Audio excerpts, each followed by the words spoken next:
Hello and welcome everyone. It's Laura Rubinstein back with you for another session of Social Media Myths Busted. And I have a very special guest today, Lisa Steadman. Say hi. Hi. Yay, we're glad you're here. Woohoo! Thanks for having me. You are so welcome. So, Lisa, tell us a little bit about you and what is your vision? Oh, such a good question. I love talking vision, so this is a good way to start. So I am a best-selling author. I am a brand expert, and I am really stepping into a space of transforming in terms of my vision. Um, I was a coach for many years, and I'm kind of letting the coaching business go, and I am stepping into what I'm really supposed to be doing, which is I'm getting back to writing. I have an online radio network, Woohoo Radio Network, where I celebrate personalities and opinions with a purpose. So my vision is to really help build these amazing brands for my hosts.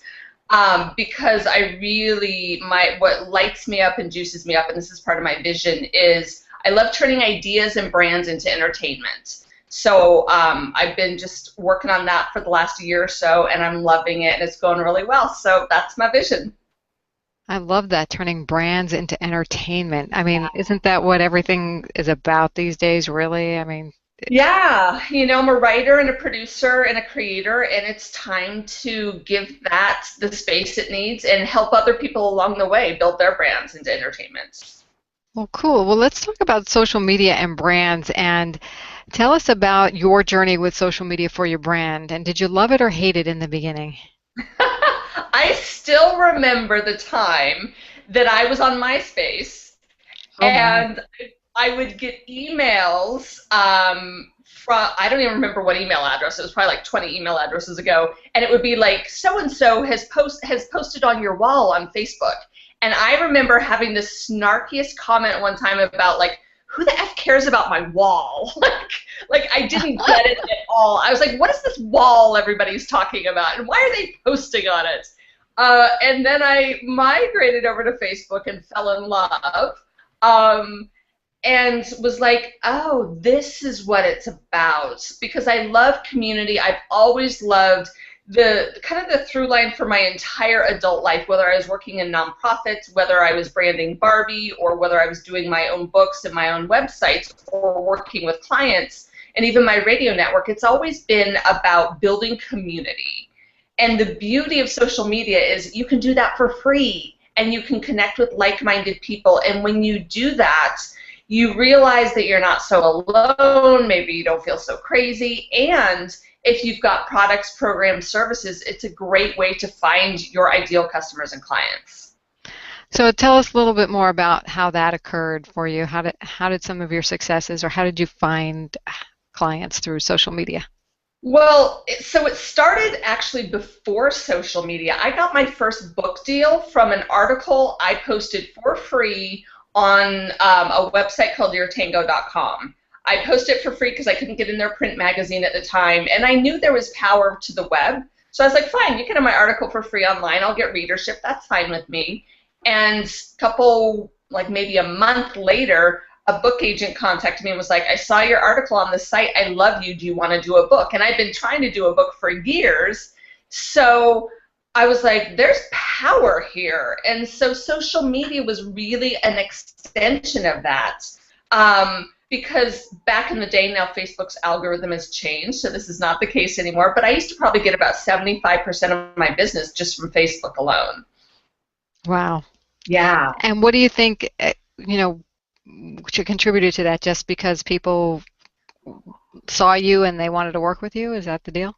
I think people could, and this is what I love about social media, people could feel me. Mm, That's the beauty of social media and the danger of social media, because I've met plenty of people who I started as a Facebook friend with, and then I met them in person, and the energy was completely different in person yeah. than it was online, and that's always really confusing.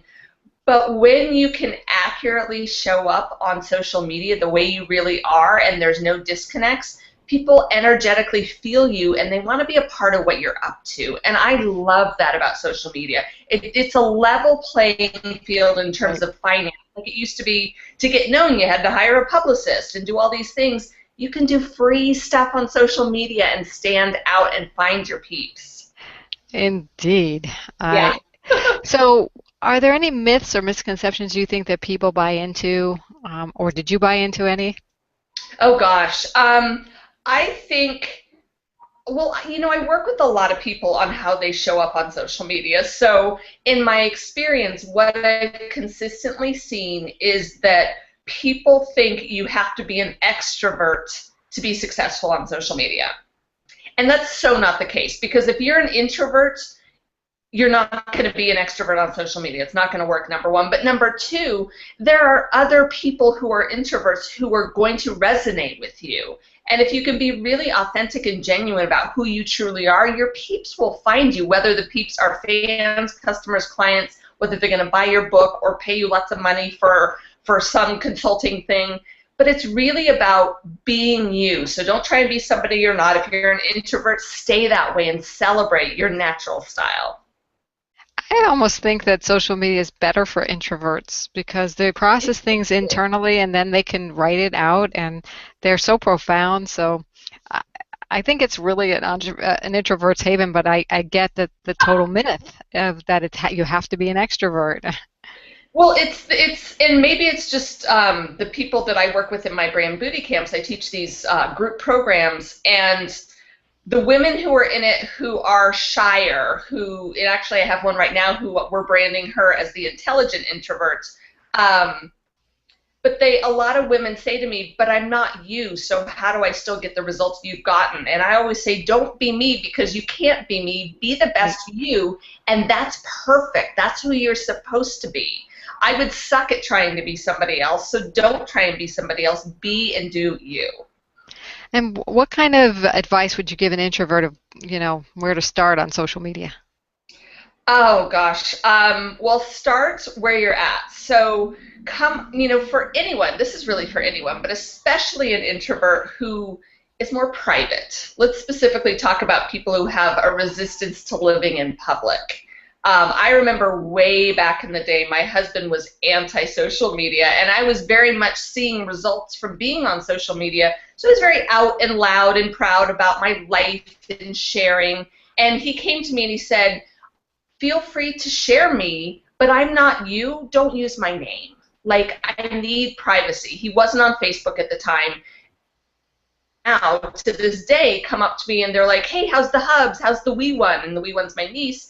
And it's cute. They're cute names, but I use the more introverted style and the privacy of the people in my life who don't necessarily want me tagging them every 5 minutes about what I'm talking about. So Yes. start where you're at.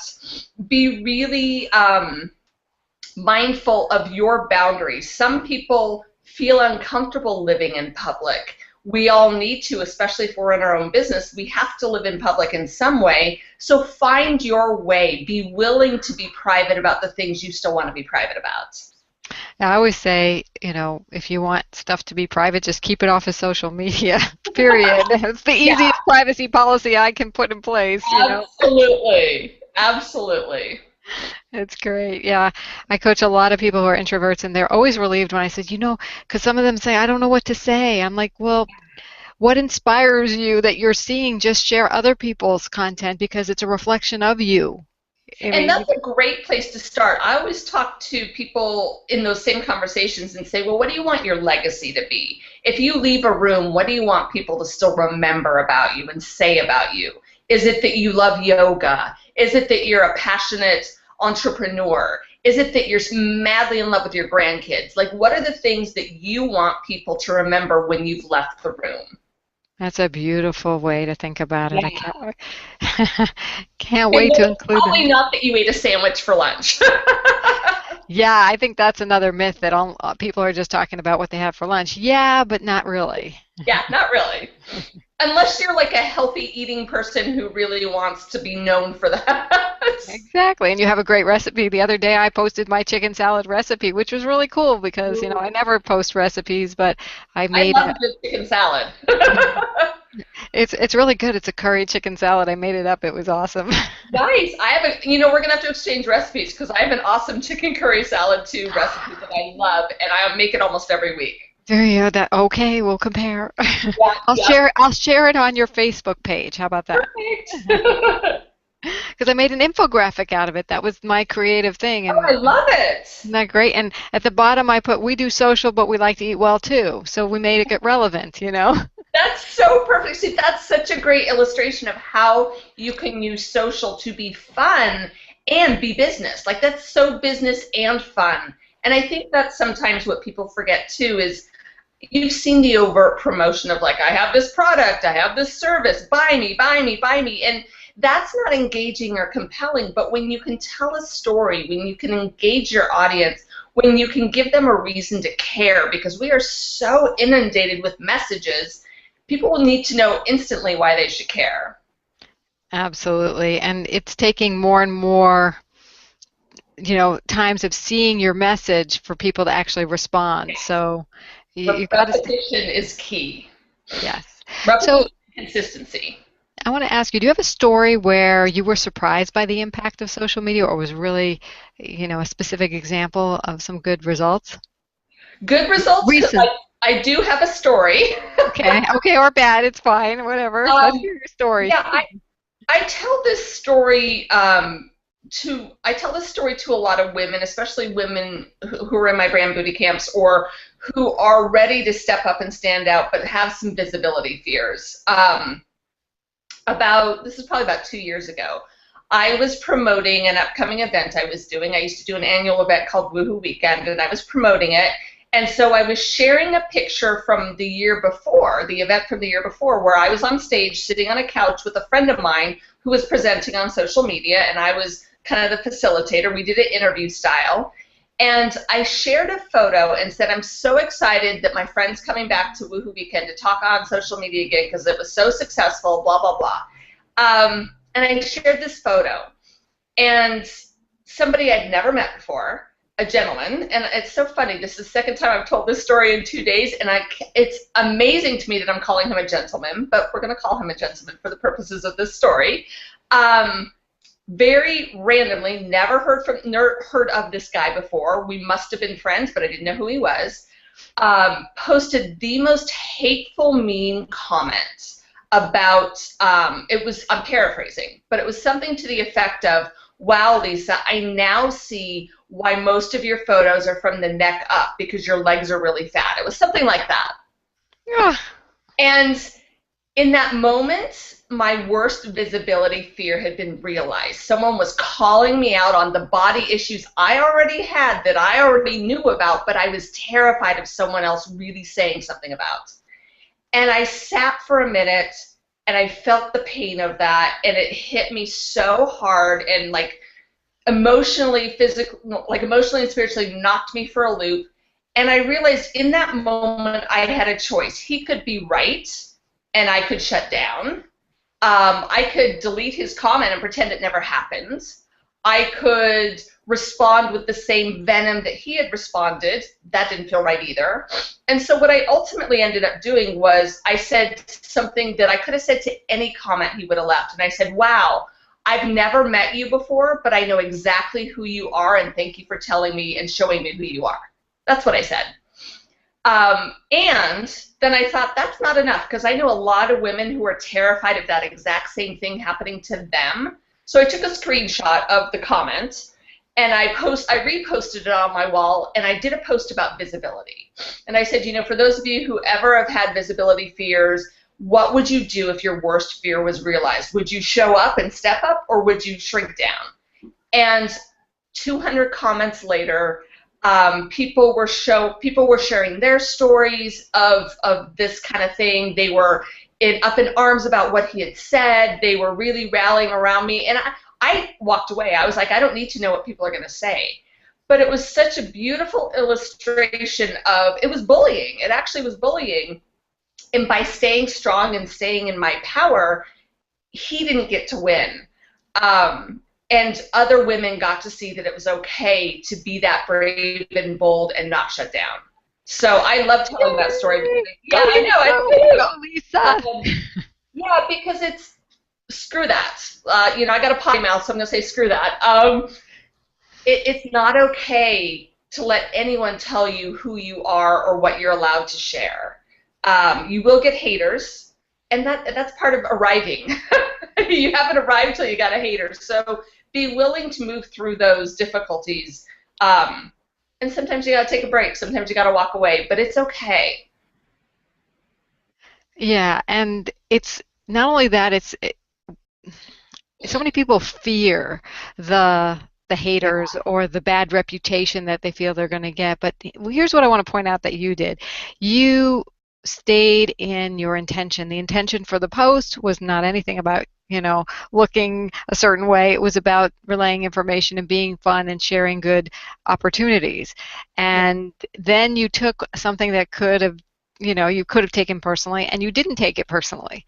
And I think that's really the important thing. And then you got a whole bunch of support. Not only that, you got a whole bunch of visibility as a result. Yeah. So, and then not only that, it helped your whole esteem, go way beyond where it probably was, you know, the minute you saw that post. Yeah, and So, let's be clear, I felt pretty raw for about 48 hours because I really was mindful of how I felt because I was like, this will subside, but I want to pay attention to when it subsides. So it took about 48 hours, and it was really also interesting because my husband was home at the time, and I showed him the post, and I could see his wheels turning up like, how do I fix this? How do I fix this? How do I stand up for my woman? And I was like, you do nothing. This is not your battle.